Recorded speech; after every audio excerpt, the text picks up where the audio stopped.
Your New Year's resolution is in full swing and you are trying to lose weight. Help yourself with Calitrin. Calitrin is the safe, effective way to lose weight. When you buy 3 months supply right now, you'll get 3 months free. It's scientifically proven to help you lose weight. Order it now at acetj.com/weight loss. Calitrin.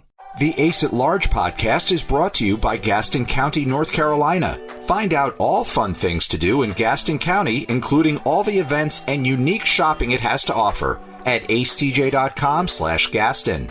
That's acetj.com/Gaston.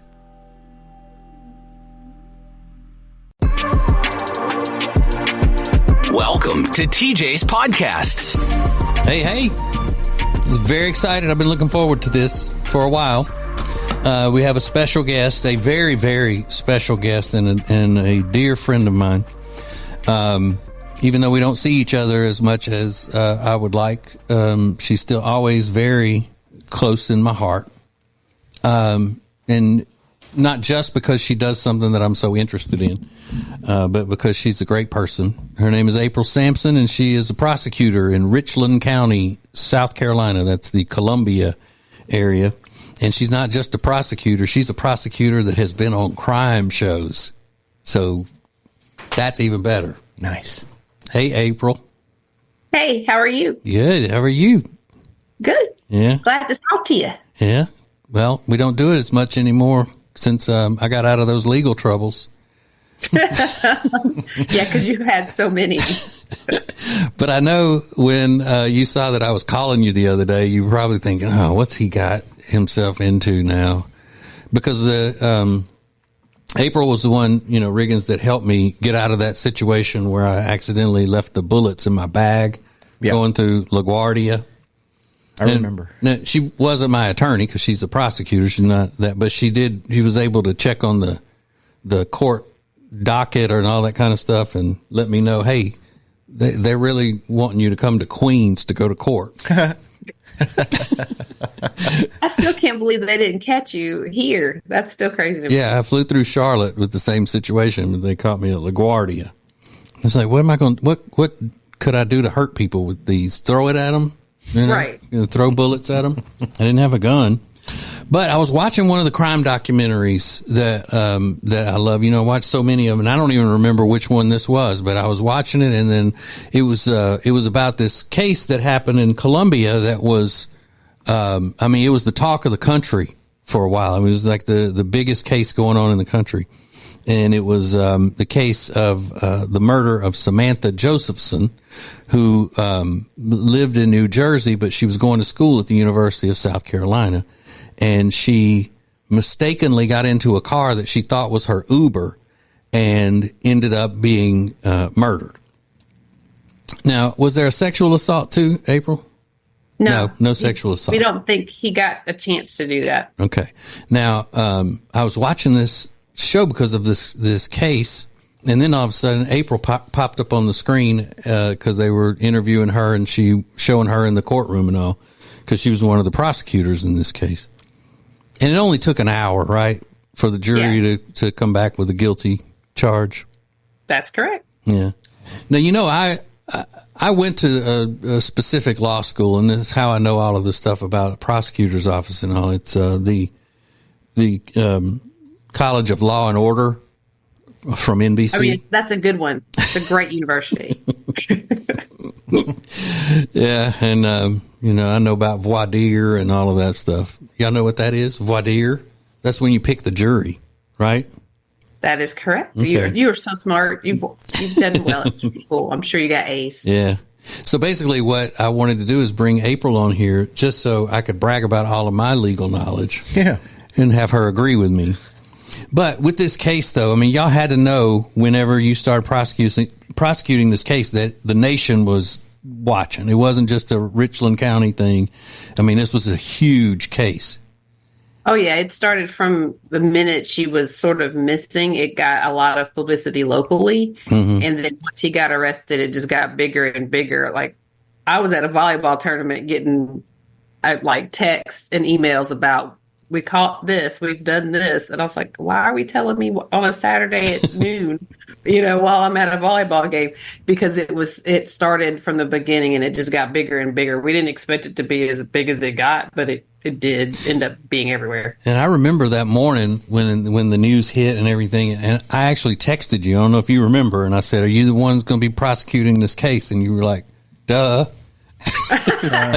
Yeah. And there was a team of us. It wasn't just right. me. But. Yeah, I know. But what I'm saying is, of course, you would be part of that because you're the deputy, some kind of a. Yeah, technically the circuit deputy, which means there's in South Carolina, each county is in a circuit. Some circuits have 2 or 3 counties. We have 2. So yeah. I'm over 2 counties technically. And so if there's a publicity case, it's my elected official, Solicitor Gibson, and myself, and then there's other deputies. There's 2 other deputies. So it's usually one of the 4 of us. Yeah. Well, there were a bunch of y'all on this team I noticed in that show. How does that come about to where the case is over? Did they came to the district attorney, your boss, and said, we'd like to do this, you can be part of this documentary show that we do? Pretty much. We've done 2. One of them has an Airjet, or at least I haven't seen it. It might have aired and I just missed it. But they come, they email or call and set up, they come to you and they do a lot of little vignettes, but they have you in the back talking to them. And we got to watch each other a little bit, except for we got rowdy, so they kicked us out because they were laughing at each other. And we were making a lot of noise, so then we weren't allowed to watch each other anymore. So do they just ask you questions and then you take off in explaining whatever they've asked you in your own words, or they ask you what happened and then they write a script that you read from a prompter or something? No, it's just them asking questions, kind of like you are with me, except for we did 2 of them. One of them, they did come to us and it was in person, but the one that you watched was actually all like we're doing. Like it was all either Skype or Zoom because it was during COVID. Yeah. It was still COVID things. And so they wouldn't come in person. So it was a little odd.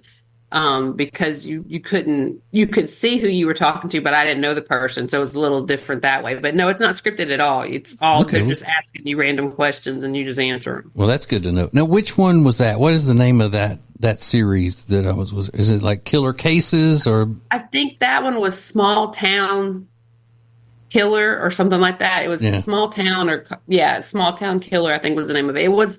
It's a series, but really they just decide what cases they want to look. I didn't really see a good theme about the series, like Snapped as Women or whatever. I didn't notice that there was really a theme other than they were smaller towns, although people can be mad that I call Columbia a small town.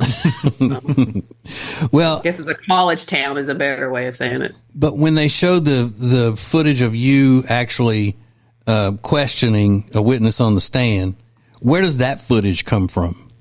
They were in the courtroom for that case. Okay. So they used their own. So the way that it works for us, and if a crew wanted to film a court case, they have to get permission from the judge. Mm-hmm. And in this case, the judge would only let one camera in. And so all the news media had to use that footage.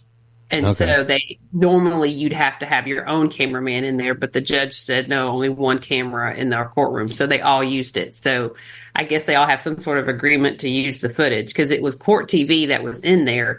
But like our local news would use their footage, national news used their footage. And I guess they had to give them permission to do that. Okay.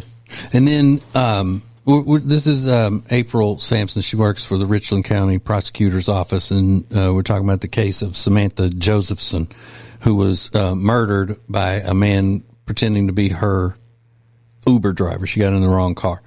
But when you go into all of that, that stuff about, retelling the story and all of that, does it get tiring? Like, how long does it take them to do the videos, things that we end up seeing on TV, My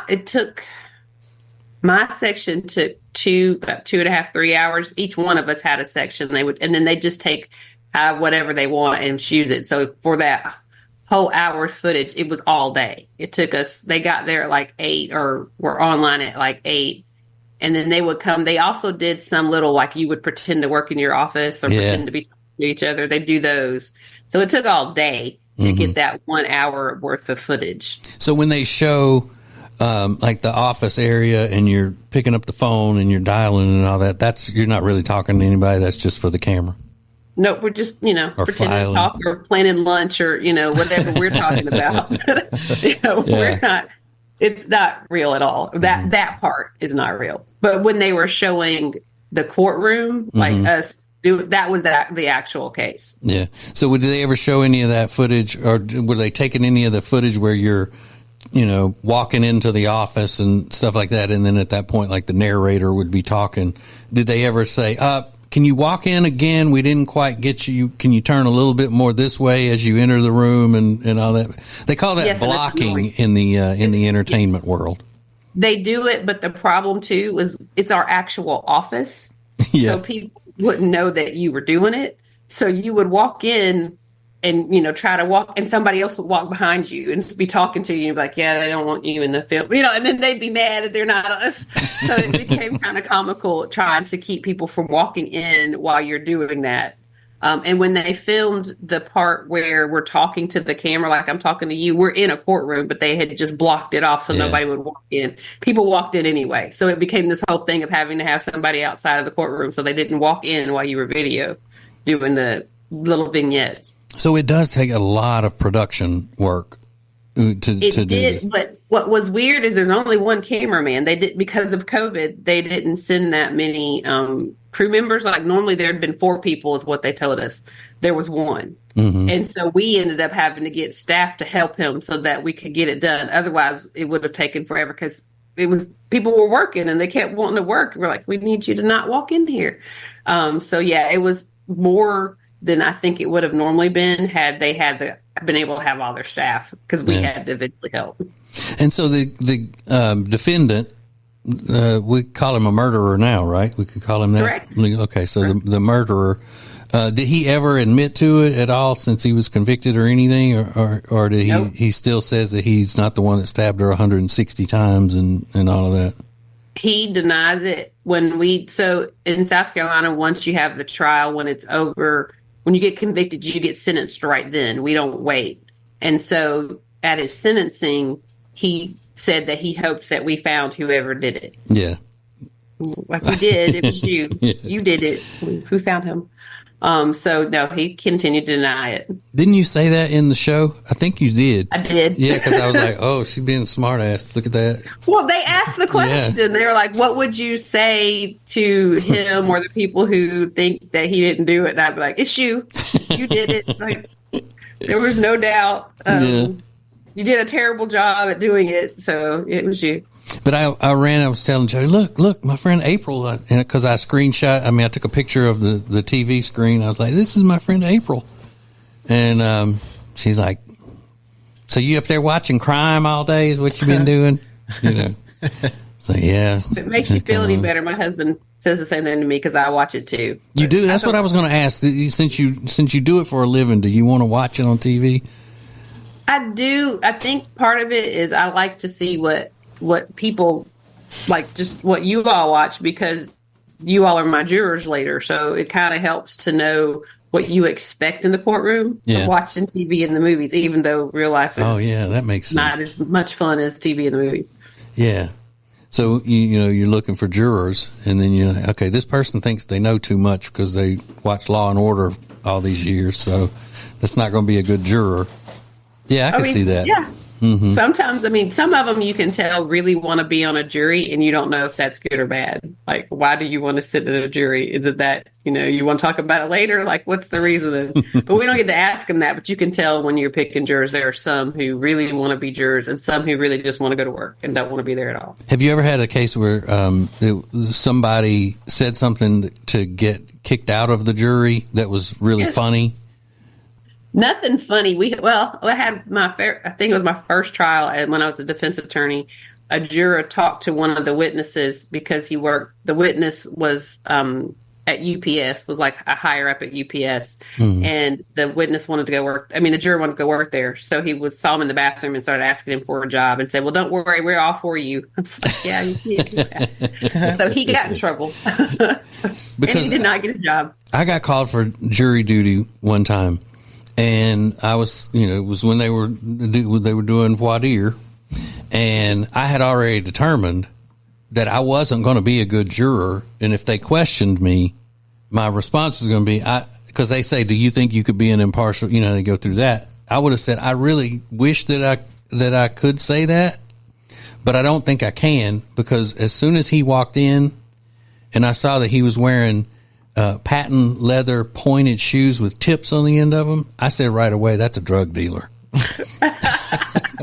Yeah, just by his clothing, he was done. Yeah, yeah, I like that. Go with that. Yeah, but they the prosecution recognized me in the crowd of the potential jurors, and said that I could be dismissed because I work so closely with law enforcement, and Ace and I have always been so pro law enforcement and all. And he was saying, I don't think you'd be. But he also knew that I didn't want to be there. I may have given him a CD or something. You don't want to be there. I would have kept you just because you like law enforcement. Right. But I think he was saying the other guy is going to kick you out. The defense is going to, reject you. So I don't want to waste your time. Go back and entertain me on the radio in the morning. Yeah. But now if I got called for jury duty on a murder case or something, I'd be all over it. You'd want to yeah. I'd be like, yeah, you know what? I'm basically an attorney with all that I know, No, you just got to pass the bar. That's all. Just one test. Even in South Carolina? Yeah. You got to pass it?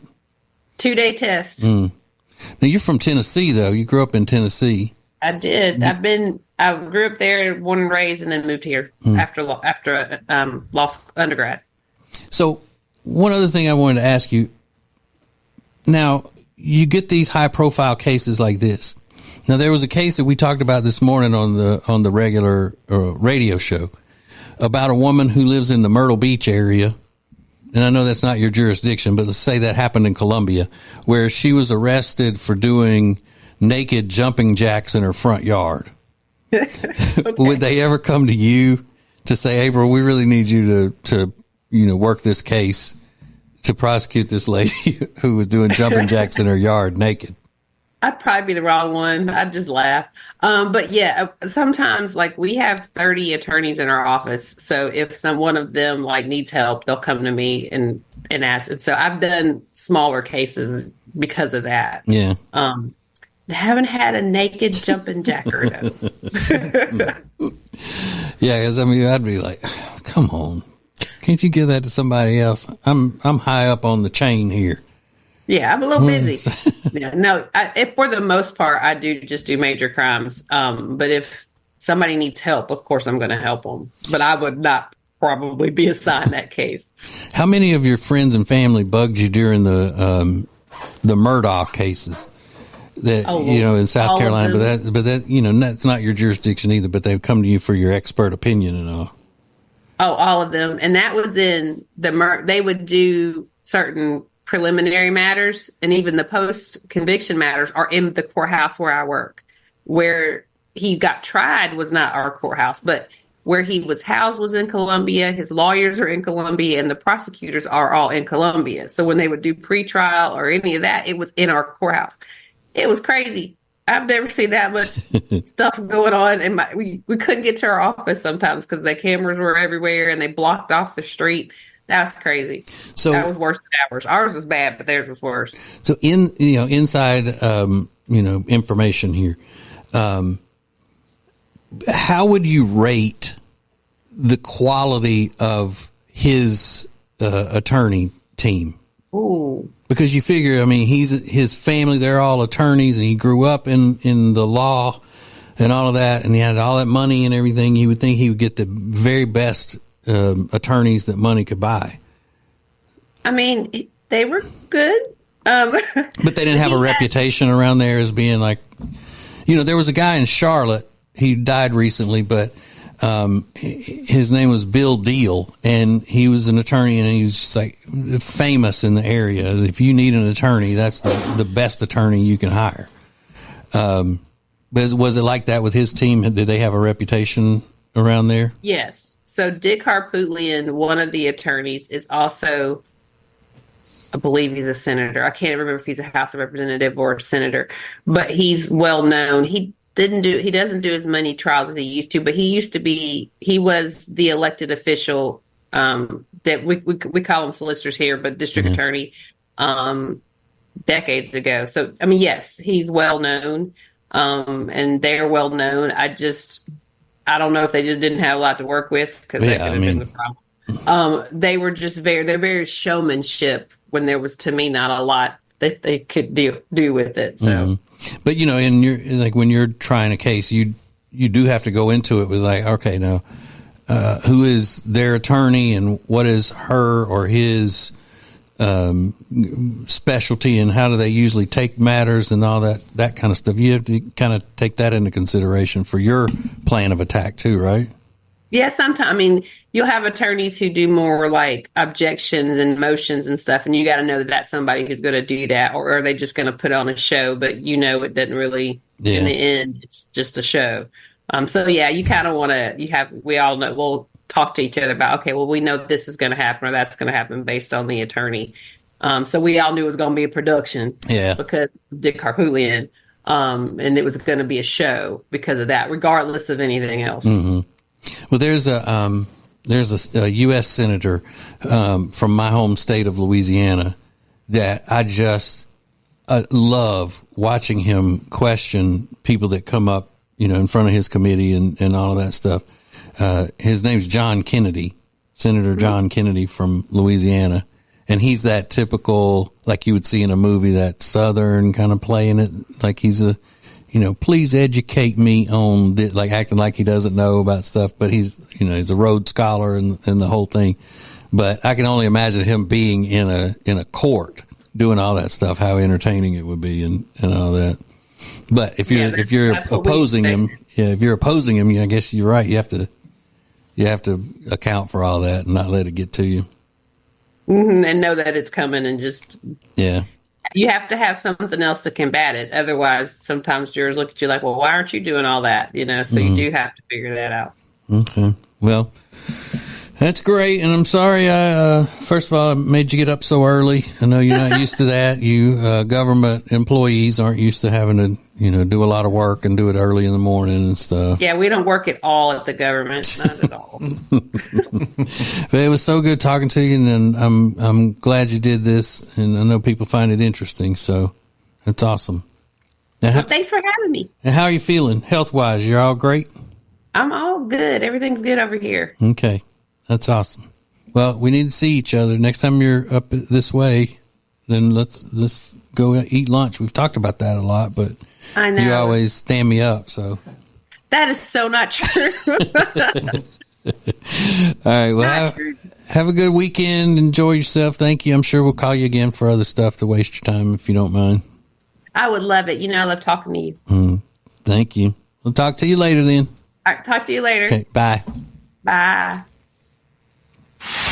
TJ's Podcast. If you've got nagging pain, you can get rid of that nagging pain thanks to Neogenics, Charlotte's most trusted stem cell clinic with an over 93% success rate. Set up a free consultation today at acetj.com/Neogenics, Neogenix. Your New Year's resolution is in full swing and you are trying to lose weight. Help yourself with Calitrin. Calitrin is the safe, effective way to lose weight. When you buy 3 months supply right now, you'll get 3 months free. It's scientifically proven to help you lose weight.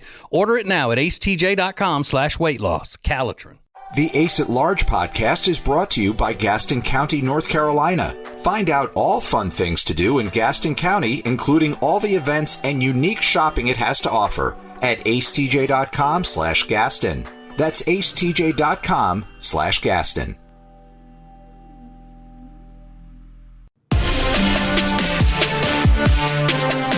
Back to TJ's Podcast. Yo.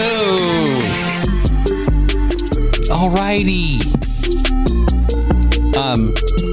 So thanks again to my friend April from the prosecutor's office in Columbia, South Carolina, giving us some inside information about crime shows and how they work and all that.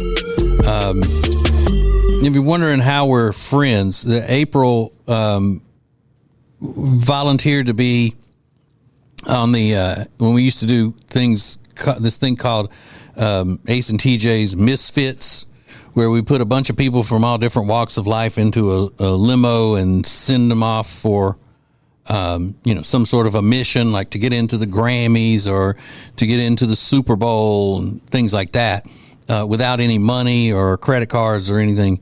So we just hoboed our way across the country to these events. Well, April volunteered for 1 year, and it happened to be the year that I was the show member that had to go on the trip. And she wanted to do it because she needed some adventure in her life, because she had just been diagnosed with breast cancer and had a mastectomy. And so she wanted, to add some spice to her life after going through that. And we became friends then, and I don't know how many years ago that was, 10 at least. And we've been friends ever since. She's a great person. But,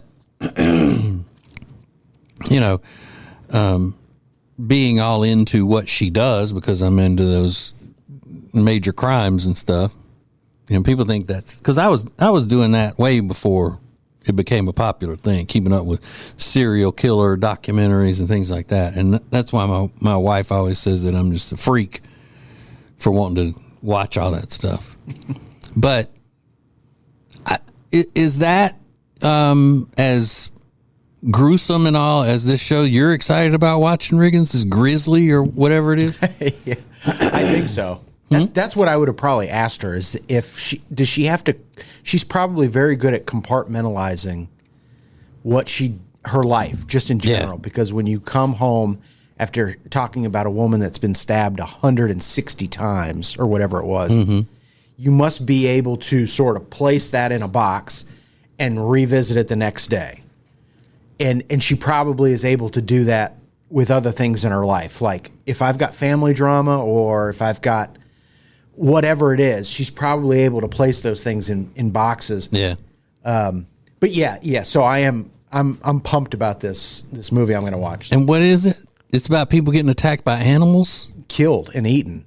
It's a guy named, it's a movie called Grizzly Man, and it's a guy, he went out into Alaska and tried to befriend these grizzly bears, and he would get unbelievably close to him. He filmed it all. He journaled. His girlfriend was like a nature, like some sort of environmental specialist or something. And everybody told him, like, dude, this is insane. Like, this is a crazy behavior. And he goes, no, I just feel like I can connect with them. And it was a well-known story that he eventually, during, I think it was mating season, the bears turned on him.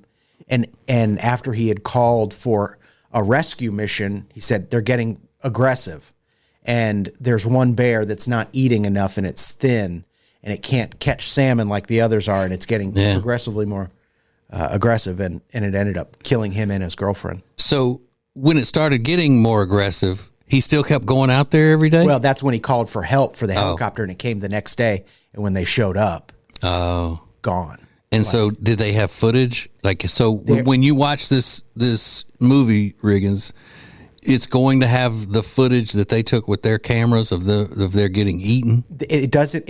What happens is he did document, the camera was rolling as their final moments approached, but the creator of the documentary decided not to air the footage, but let a family member of his listen to the audio and watch on the camcorder and capture their reaction to it, and said, I'm never going to show this again. But what they found is, two bodies that were picked over.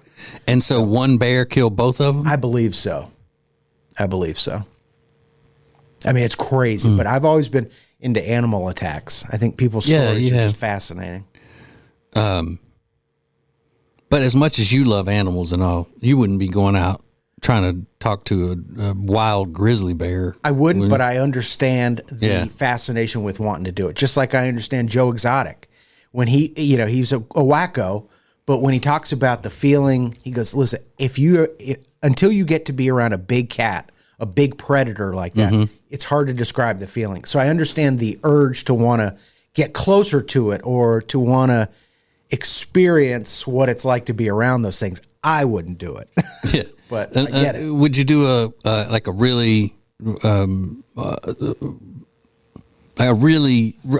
safari where you're really close to them going through there and not just driving the Jeep and they're off in the distance like at Disney World, Animal Kingdom and all, but like where the lions walk up to the Jeep while you're driving through there and all that? I think you would want to do that? I think it'd be thrilling, like skydiving or anything else.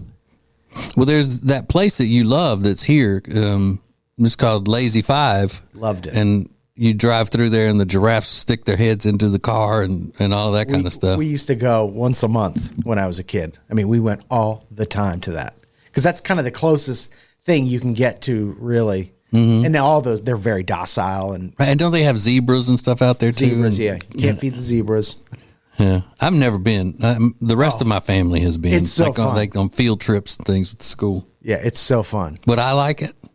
You know what? It's so funny because they stick these huge animals, stick their whole heads in the car, and you get you realize how big these things are. You can see them on TV, but they're slobbering all over, and everybody's screaming and going nuts. Oh my God! And they just envelop your arm when they're eating out of your hand. I mean, it's so gross. You bring just towels to put on you because you're just covered in food, and it stinks, and it's muddy, but oh my gosh, you will laugh your head off. See, I get creeped out by animal spit. It is. There's a lot of spit. I don't like that. Yeah, there's a lot of spit. And if you bring somebody that's not used to going through it, their reactions are just so fun. And didn't you and your ex-girlfriend used to do that all the time? Yeah, we probably went 10 times. Is it expensive? No, I mean, you buy a bucket of food for $8 or whatever, I think is what it was, and you buy 2 of them. And then, and it's just if it's a nice day, oh, it's so fun. But they don't charge you to drive through the thing. They just charge you for the feed. You pay for, there might be like a small entrance fee, but it's really about the food. That's how I think they make their money. Does anybody ever drive through there with their windows up and all? And like, I'm not feeding them. I just want to see them. Yeah. People in the That's line. what I would do. Yeah. Oh, it's so fun. We did one time though. The guy that worked on the show before you, I want to say we put the feed on his body and they, like the ostriches or something, came and ate it off of him while we were on the air. The ostriches are pretty aggressive. And they was like, he was screaming and stuff. Yeah. See, that was back when we could do stuff like that. Yeah. I don't feed the ostriches or the eagles, they're mean. Whatever they're. Ostriches are mean. Because when they eat the food, it's a peck. So, and they hit your hand so hard that the food goes flying, and they're just kind of, I don't know, jumpy and not fun to look at. We roll up our windows for the ostriches. Yeah, birds who don't fly creep me out.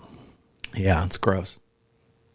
But can you imagine my little friend Jenny's got that bird phobia? Yeah. Like having to deal with ostriches and emus. That's crazy. Yeah, has she ever been? I don't know. She's such an animal lover. I know. But if they're animals, birds, she doesn't want to be in any part of where birds are. Yeah. When the first animal you see when you drive through the gate is this huge bison, I think it is. Yeah. I mean, it towers over your car. And people are always kind of sketched out because that's the first animal you see. But he knows. He just waits at the gate. He's like, I'm going to get most of the food if this is where I hang out. It's a crazy experience. But it's fun, family-friendly, cheap entertainment. Right. Which is the opposite of what this Grizzly Man movie is going to be, I guess. I think so. But there's probably going to be a lot of footage, though, that's nice of him out there with the bears and all that. Yeah, and you're going to see how much he's dedicated. I mean, he's given up his whole life to spend in the Alaskan wilderness to document their behaviors and write them down. And he makes the deadly mistake of thinking that they are not wild animals. Yeah. And that they will, eventually eat you because they see you as prey. And that's what happens with all these idiots who try to jump into jump into the enclosures at zoos, with tigers and gorillas and that sort of thing. Yeah. They're like, oh, they're so sweet. I want to get in there. And then they end up getting their neck snapped or something by a silverback. Yeah. Well, there's those videos of people going on the hikes through the Amazon, or not the Amazon, some forest where there's silverback gorillas. And you're told, you sit down, don't move, keep your head down, do not make eye contact with them. And those silverbacks walk right through people putting their hand on their shoulders. And these people got their chin tucked to their chest. Like, don't make eye contact because that's, threatening behavior. And it's like, okay, now maybe you're getting too close. Hey, I mean, one swipe to the side of your head by one of those things that quickly could knock you into next week. Yeah. What are people see? I think that's worse than people who want to swim with sharks, because at least the sharks that you're swimming with are usually not, sharks that people talk about being such predators, like a great white or some bull sharks and things like that. It's still dumb, I think, for people to want to go out there and do that. But I think it's even dumber to go sit in the middle of a bunch of silverback gorillas and just have to, that the one wrong move is going to get you killed. Yeah. That's idiots. You're looking all white people too, I bet. Yeah, except for the people guiding the tour. Right. I'm saying the ones who are doing it, I'm going to pay $1,000 to go do this. Yeah, the tour guides are like sitting there with AKs and smoking cigarettes, and they're just like, just keep your head down. Don't look at them. They will kill you. Rip your face off. I don't get it. They'd look totally at peace, but yeah, everybody else is like, from New England, like from Connecticut, looking to have an adventure, which I get. I understand the urge to want to do it. It's not for me. No way. Mainly because it's stupid. It's dangerous for sure, but I do love hearing about the animal attacks. Oh, and hearing their responses to it afterwards. If they survive it, do they hate the animal that did it, or does it just embolden them to want to do more to save the everyone I've ever seen, they're just saying, and I don't blame him. Yeah, whatever. I don't blame the animal. And the majority are like that. There's a thing called the Bite Club where people recount their stories of being attacked by animals, and it's 78% of them are like that. But then there's some that are like, F those sharks. Right. Those chimpanzees are nightmares. We got to get rid of them all. And I hate the ones. It seems like anytime I see those, there's going to be somebody who says, and I could hear my skull crunch in their jaw. I was like, okay. Yeah. Why are you putting your head in an alligator's mouth? Yeah, right. At the, the roadside zoo. Yeah. Don't volunteer to be part of that show. Yeah. The weirdest ones are all the marine, like being bitten by sharks, because they don't know it's coming when it happens. Yeah. Whereas every other animal attack, it's kind of like, that's when we faced off and it kind of escalated from there. Yeah. The shark attacks always start the same way. I was just out there paddling and then I just got yanked down. I mean, it's crazy. I don't know. Yeah. I feel more sorry for those people than the people who invite it on themselves by getting in the middle of a bunch of wild animals. Yeah. Yeah. All right. Gwyneth Paltrow has something that we can all learn from. As a matter of fact, I think she's invented something that all of us need in our lives. And it's not ridiculous and stupid at all. We'll tell you what it is next. More of TJ's podcast is coming up. If you've got nagging pain, you can get rid of that nagging pain thanks to Neogenics, Charlotte's most trusted stem cell clinic with an over 93% success rate. Set up a free consultation today at acetj.com/neogenics, Neogenix. Your New Year's resolution is in full swing and you are trying to lose weight. Help yourself with Calitrin. Calitrin is the safe, effective way to lose weight. When you buy 3 months supply right now, you'll get 3 months free. It's scientifically proven to help you lose weight. Order it now at acetj.com/weight loss. Calitrin. The Ace at Large podcast is brought to you by Gaston County, North Carolina. Find out all fun things to do in Gaston County, including all the events and unique shopping it has to offer at acetj.com/Gaston. That's acetj.com/Gaston.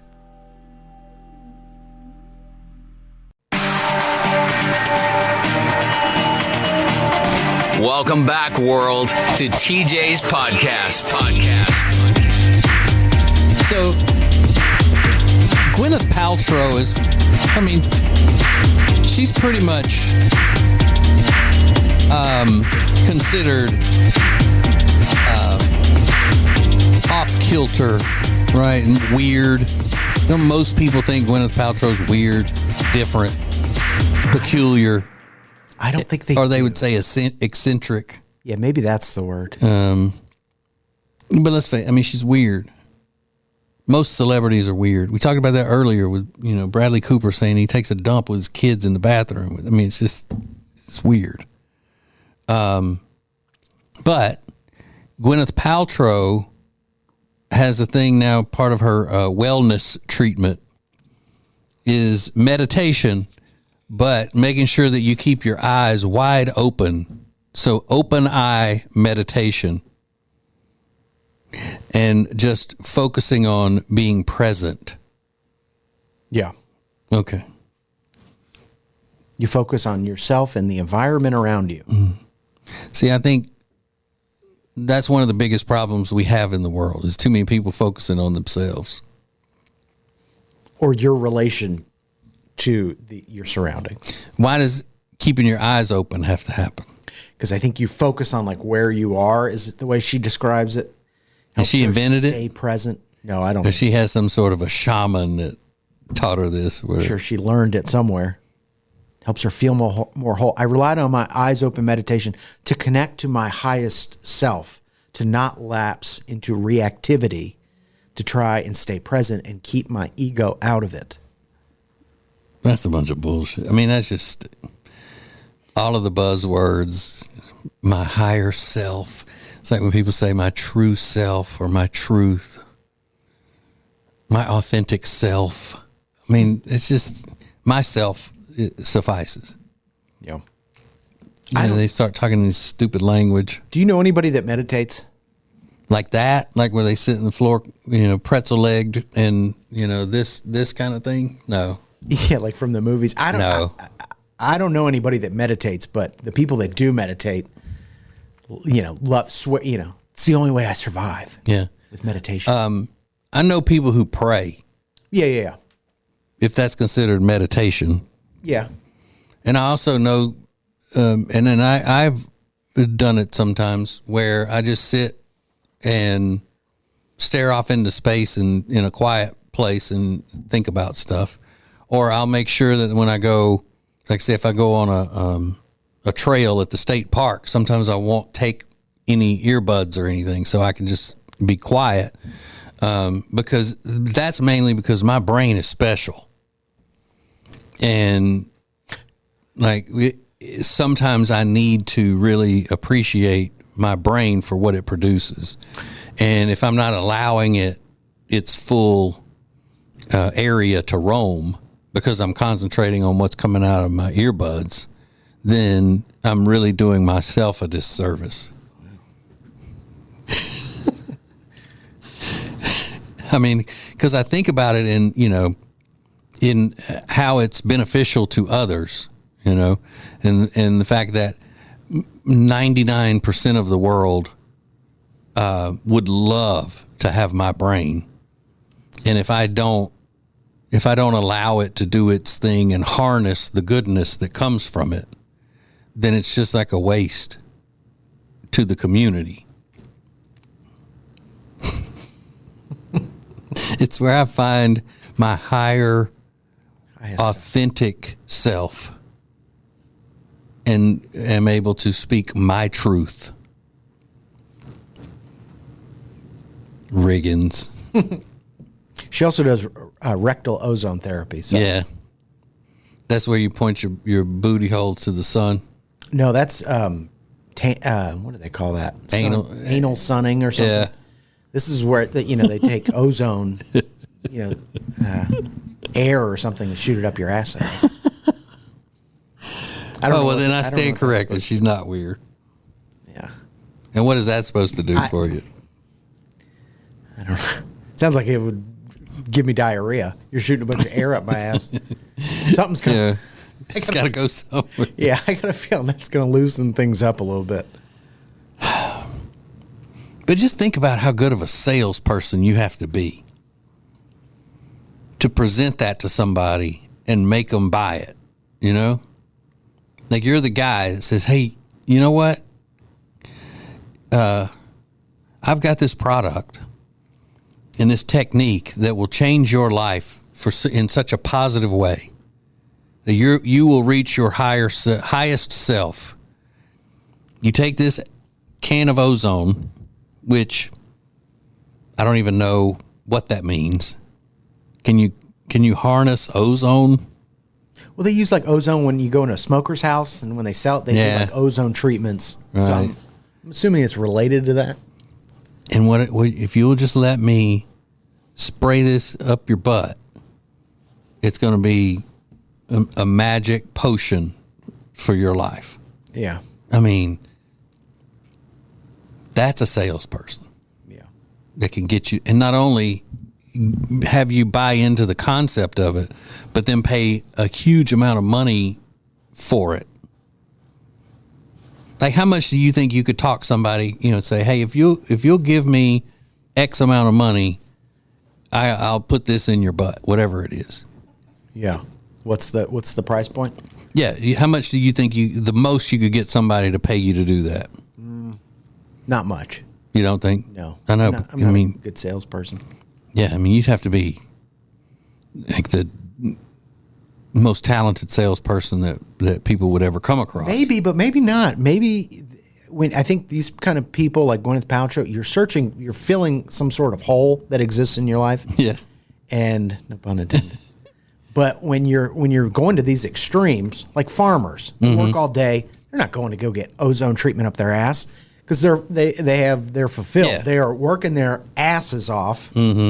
And they've got, families, and they're going to church. I think they have fulfilled experiences. But when you're sitting around with Gwyneth Paltrow, it's 3 months between movies, and you're like, is this all there is? Like, I got a candle that smells like my cooter, and her parents are entertainment people too, so I think she's been raised into all that. And you're willing to try anything to find happiness or to get sort of back at ground level. But isn't it dangerous to blow air into your butt? I would imagine. I thought that was the thing you're not supposed to do. They taught us that in school.